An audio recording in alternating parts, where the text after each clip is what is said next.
งัวพี่น้องตอนแรงๆเนาะตอนนี้5 โมงแรง5 โมงเย็นภาษาไทยหนาวช่วงนี้อากาศหนาวเนาะแสงแดดเริ่มส่องเข้ามาแล้วเนาะไก่แต่เป็นสิตกดินเลย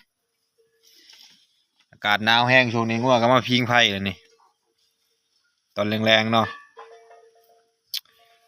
ธรรมศาสตร์แห้งนี่อยู่เที่ยงหน้าคือเก่าพี่น้องอยู่ไหนอยู่หน้าคือเก่ามื้อนี่มีไก่อยู่2 ตัวเด้ไก่เนาะอยู่กับเมีย2 คนนี่เด่นเพิ่นบ่อยากเข้ากล่องเนาะ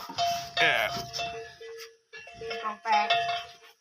ยันกล่องแตกว่ะท่านยันกล่องระเบิดเนาะผมงัวแนมหนาเลย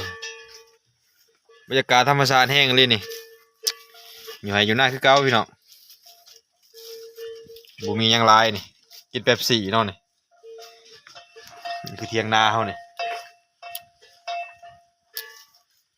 บรรยากาศช่วงแรงๆเนาะมีต้นม่วงรอบๆเที่ยงนาเนาะงัวก็มาพิงไผ่แล้วนี่มันหนาวนี่เถิกดำนี่ก็ยืนอยู่เนาะเถิกแดงนี่บรรยากาศผู้ต้นไม้นะผู้สูงระดับ15-16 เมตรเนาะตอนนั้นเนาะแต่เป็นเริ่มส่องแล้วนั่นคือของงัวบรรยากาศยามแรงๆเนาะมีอย่างไรชมวิวตอนแรงๆนี่แหละนี่งัวกินหญ้าเนาะมีตัวพีนี่โอ้ตัวหน่อยตัวจ่อยคนยืนก็มีมันนาวนี่โอ้มายืนพิงไผ่นี่เถิกแดงตัวนั้นก็ได้มีไก่2 ตัวเนาะบรรยากาศพี่น้องเขาทาเยอะเขาเนาะโอ้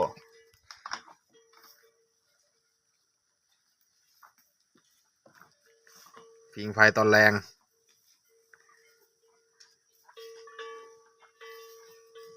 กินเพื่องอยู่พุ่นก็มีผู้เดียวเดี๋ยวชุมเขามันไก่เตือนบังเนาะเด่น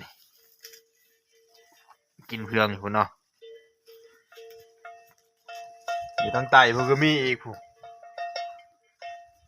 ทางใต้พุ่นเนาะที่เชียงกะโหลงเนาะมีช่วงไหนวะมีที่เชียงกะโหลงแต่เว้น2เข้ามานี่ขอบคุณขอบใจพี่น้อง